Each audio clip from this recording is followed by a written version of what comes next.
visuals, welcome back to the channel. What was that? Welcome back. Welcome back to the channel. And welcome back to Superhero Wednesday, the day of the week where we talk about anything superhero. Speaking of superheroes, like the new Hulk hand. I've recorded the news already, so I've already done this gag. But I'm going to do it again. It's like, if I get rid of that there, it's like, oh, crash. Hulk kill. Hulk kick. Hulk tattoo by my tattooist. Yes, welcome back to Superhero Wednesday, and what feels like it might as well just be called Superhero Game Reviews Wednesdays, because the last episode was the Miles Morales game review. The week before that was the Spider-Man game review. And now today we're going to do Batman, a very old game in terms of, you know, modern gaming. Batman Arkham Asylum. Spoiler heavy. Again, don't need to spoil it. The game's been out for more than 10 years. Spoiler heavy game review of Batman Arkham Asylum, the first game. You might be thinking, Dad, why are you fucking giving us a spoiler review 10 years after it's been out? Well, it's because I have completed all the Arkham games multiple times, and I've got every achievement possible to ever get, 100% in everything on these games. There's two games in the world that I would only ever go out there and say I am really, really good at: Pokemon and these Batman games. And they're also the two games that I'll go out, but they battle head-to-head constantly about which is my favourite games and game franchises. I mean, as a complete franchise, it's hard enough anyway, doing for comic book related stuff or Pokemon related stuff. It's a horrible question to do and have. And it's the same with this. What do I love more, the Pokemon games or the Arkham games? I don't fucking know, because I love them so much. Still doesn't answer your question. Basically, I've done them all for friends. I've done them all multiple times on my Xboxes. But I've recently, not recent actually now, I've probably had it about 2-3 months, got the PS5. And I only bought the PS5, well, got myself into debt. Credit is a great thing. It's not really. It can be. Not for me. My cheesy meatballs and pasta is going to be ready in a minute. But yes, I've not had it that long, and I literally only bought it so I could buy the exclusive games for PlayStation that I love. The Spider-Mans, the Miles Morales Spider-Mans, the God of Wars. I love the God of Wars. Did them all on the old PlayStations. I haven't done Valhalla yet because I'm like, I haven't got a PlayStation. I have borrowed PlayStations to like play Spider-Mans and stuff, but I've only just literally completed the main story and give it back. But now I can sink my teeth into, get all the trophies and whatnot that I need and stuff. And then I thought to myself, well, okay, whilst I wait for the new Spider-Man, what else can I do? And I had a look and I thought to myself, oh shit, I can re-download everything to do with all the Arkham games. Again, all the games, all the DLCs, any add-ons, all that shenanigans. And I can just go through all the Arkham games again. So that's what I'm going to do. Really take my time again and just nice and relax, because I don't need to rush and play through like, get to the end of the story, get to the end of the story, because the games I've completed multiple times. So I can just sit and play 3 or 4 hours here and there whilst in between playing. At the time of recording, Pokemon Legends Arceus is out tomorrow. There'll also be a game review up on that, but for Pokemon Thursday. Maybe we should just do a subcategory for game reviews. That might be a better idea.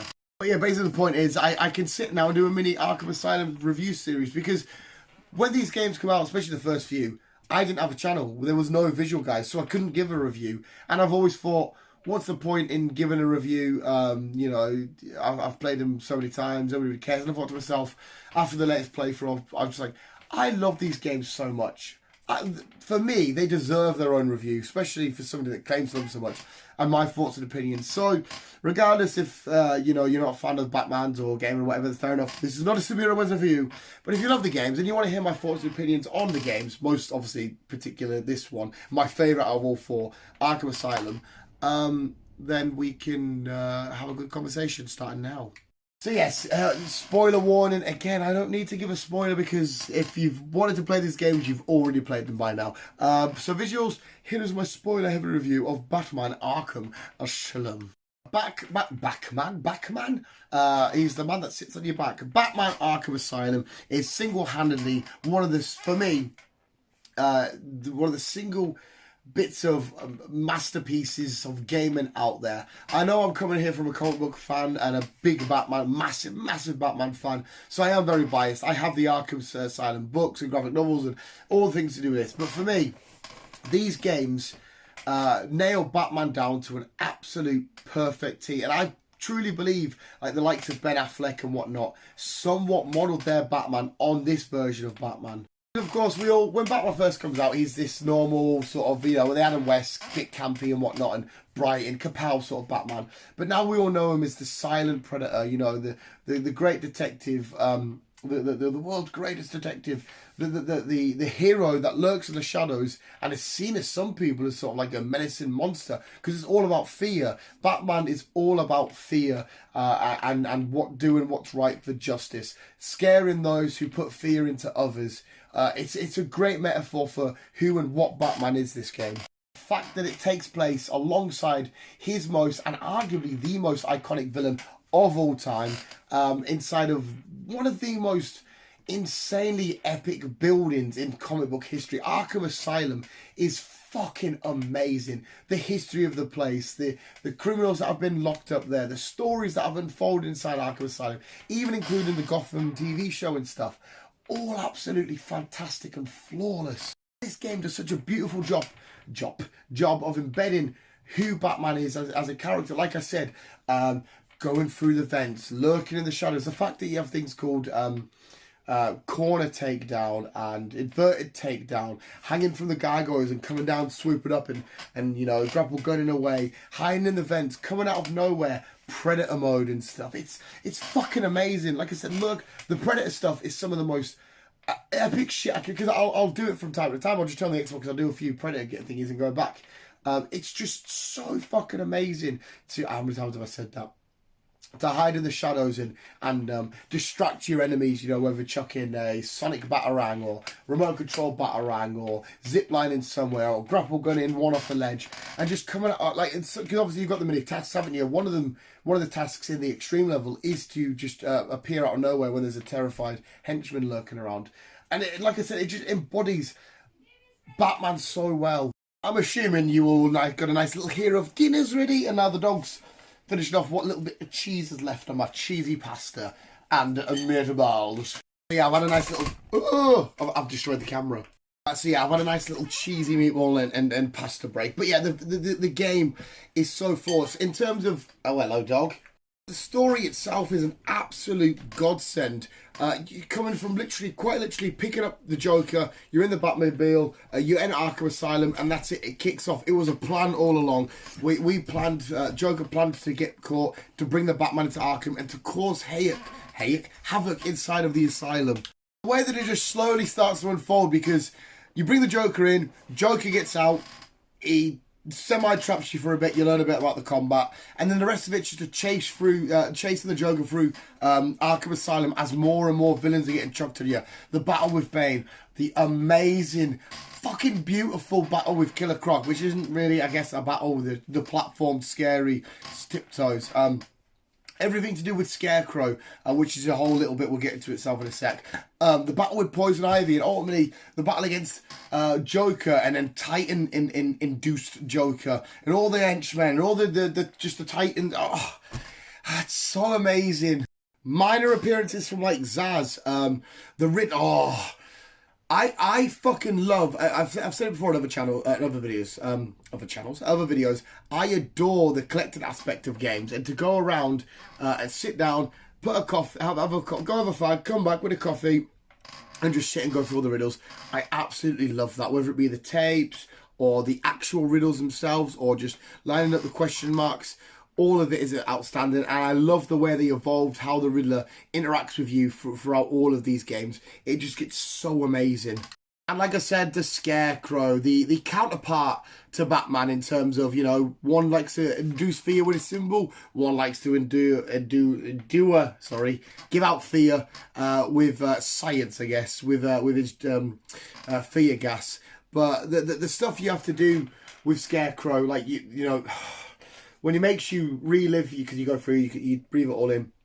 When he makes you relive the walk through Crime Alley, seeing your parents dead, there's a young Bruce Wayne, seeing Thomas and Martha dead. There's young Bruce Wayne, and there's the bat symbol shining upon him. Just all the little symbolism that comes from Batman and Batman comics, and just everything that is Batman is so great. And you're walking through the corridor, and then you're getting out to the crazy parts, and then you go to the morgue, seeing your parents in the body bags. Like I love the way that you leave the morgue. And you're like, that's not in here. So you leave, and then you exit, but you go back into the same room, and it's like, what the fuck? Then there's the body bags, there's the Scarecrow. Fucking hell. The fact that through certain bits, the game crashes. I remember the first time playing it, and the game crashing, and being like, oh, what the fuck? And then you come back and it says, press J or whatever. Then you're coming up through the grave and stuff. But really, it's Joker. And it's the whole beginning of the game. But you're the insane one because Batman is insane. And it's all flipped and reversed. So everything that happened at the start of the game is now, it's a counterpart. Joker's bringing you in. Harley's there. Scarecrow's the Doctor and stuff. It's so much fun and it's so epic the way they involve it. And it's doing the little challenges to shine your ultimate symbol of fear but also hope and justice on this absolute negative, monstrous, scary Scarecrow bloke who is purely just about fear. And you shine your bat symbol onto him and it all, goes away and you beat him. He can't believe, like, how have you escaped this and stuff. It is so much fun. So I have heard some people say that it's lacking in villains in the game, but for me, it's a perfect amount of villains. Plus, with the other nods, Penguin Easter eggs, people like Firefly, Tweedledee and Tweedledum, the Mad Hatter and stuff. There's so many amazing villain Easter eggs and nods, because that's what the riddles are. Ultimately, they are just Easter eggs. The game slowly keeps on evolving and adapting and unfolding. You get the knife henchmen coming in, you get the snipers coming in, Ivy's plants are getting involved. One of the best parts, I always love getting the Party Pooper achievement or trophy in terms of PlayStation by just battering everybody in the party. The combat, let's speak about the combat quickly. The combat itself was so much fun. And I really do feel like a lot of other superhero games, mainly the Spider-Man games, have tried to sort of replicate the way you combo and stuff through that. For me, these Batman Arkham games are the pinnacle, as in the ultimate pinnacle of all comic book and superhero games. This is how superhero games should inspire to me, again, in my personal opinion. The Spider-Man games, Spider-Man and Miles Morales, come a close second to this. But the Arkham games cannot be touched by any other game by me. They are just the greatest superhero games ever. Suicide Squad Kills the Justice League does look so much fun, and it does look like it's going to be epic, but I don't think it's going to be Batman. The combat in this is great. The building up your combos, doing your takedowns or your chuck, your beatdowns. Well, beatdowns is later. Your ground and pounds or your cape stun. I love getting the ultimate combo where you use all of Batman's quick move, Batarang, Batclaw. I love all that. I love going through the challenges, I can beat scores. I do have my first, because the PlayStation playthroughs are just get your free bats, that's it, we'll leave it there, because the main playthroughs and the best times and the best scores are all registered on the Xbox. So the next game, as long as I get the ticks, all 3 ticks, that's fine. I don't care if I've got a great score or a bad score. It just chill out and do it for fun. And I remember, I can always distinct, every time I do a new playthrough, distinctly remember being so stuck at some challenges and stuff, be like, I can't fucking do this. But now I've done them so much, it's just second nature. I can just, like, a lot of times I'm playing this, I'll just put headphones in and just go away. For example, one of the Predator challenges where you've got to get the 3 different bits of wall, weak wall. I remember doing that the first time, being so stuck trying to line people up. But obviously now, as soon as now I know there's a route, I just go down. We'll spray, go come to the table, spray on the floor, the ceiling, go around, come up, go on the wall where it's next to the front door, then go over to the little building bit, spray on top of there. Oh, you're walking, done, dusted. Like 30 seconds now. I think the first time I did it took like 10 to 15 minutes just for that one little challenge. So nuts. But yeah, the combat, I've just got a Predator thing there, but speaking about the combat in this is just great. It's so much fun building up your multipliers and keep going. And throughout each game, adding a new element, like obviously shields get involved in it. Then you get assassins and stuff. Well, Ra's al Ghul, the League of Shadows. You got all them people sort of implementing that, and they were really fun because when you go into the second game, you used to, okay, I'm ready for the combat, I know what the combat is, and you're like, oh shit, new things to get used to and found of, and if I go hit you, actually you dodged, I would need to quickly get involved in this, and so great. Mark Hamill, once again, just being a standout Joker. He is so great at voicing this character. He is born to be the Joker, just the voice of, obviously he doesn't look the part, but the voice of, he does it so well. The way that the Joker is so important to all of the stories of every single Arkham game. Obviously Arkham Asylum, it's him. Arkham City, he's dying, you need his help, we need to save him, blah blah blah, shenanigans, Clayface, but yeah, the Joker's really dead, dies at the end, you see Batman carrying him. Arkham Origins is the introduction, you think it's all the Black Mask stuff, the assassins are coming after you, they're all the hitmen and stuff, and then Arkham Knight is in your head and you're slowly turning to the Joker. It's the way because I love these two, how they're the same side, the 2 different sides of the same coin. I love everything about it, and I really do, honestly, I think the biggest thing you can take away from this review, if I'm rambling on too much, is the embodiment of a Batman story with his relationships between his villains, how he is a person, as a character, what the Bat symbol truly means. The ultimate Bat story is inside of these games. From how he fights, how he takes down, how he saves the day. Literally no fucks given in terms of making justice and stopping people. Always doing whatever to help people. Never scared to get in the way of a big badass like Bane or Killer Croc. Always willing to do everything. And yeah, like I said, implementing his ultimate symbol of fear, the Bat, and the way that they explore fear as a big, massive thing in the world of the Batman comics and stuff. Just kudos! I think I said enough. Did I say enough there, visuals? I think so. These games are on. They get an infinite out of 10. They're just, again, it's all subjective. There might be people out there that don't like them. I've got so many editions of the Game of the Year editions, regular edition, the 3D edition, which was the 3D editions was the Game of the Year. Was it? I can't remember now. I must have about 6, a digital copy on the Xbox. I must have I think it's got like 5 or 6 different editions of this game, and then the same with Arkham City, Arkham Origins, and Arkham Asylum. I can't wait for Gotham Knights, which, as far as I'm aware, actually isn't tied into Gotham, Arkham, is it? Even the ending in Arkham Knight, but we'll get to that one eventually. These Arkham reviews probably won't come out for a while because I'm going to spend the next, at least month, 2 months playing Arceus, and then we'll probably jump into Arkham City. But yeah, Batman, Arkham Asylum, perfection. What do you think of the game, visuals? Have you played it? Well, hopefully you played it. And did you like my review? Hopefully you can Wabuski and Shnooski. Have I forgot anything? I don't know. My brain's gone frazzled since stopping for dinner. But anyway, visuals, that was my review for Batman Arkham Asylum. Like I said, infinity, a billion, trillion, nilliny out of 10. Amazing. If you haven't played it already and you are curious, please go do it. But I'm assuming everybody that's watching this has definitely watched it. But visuals, thank you for watching. You guys are literally the best. We'll always keep being you. And keep on web slinging out.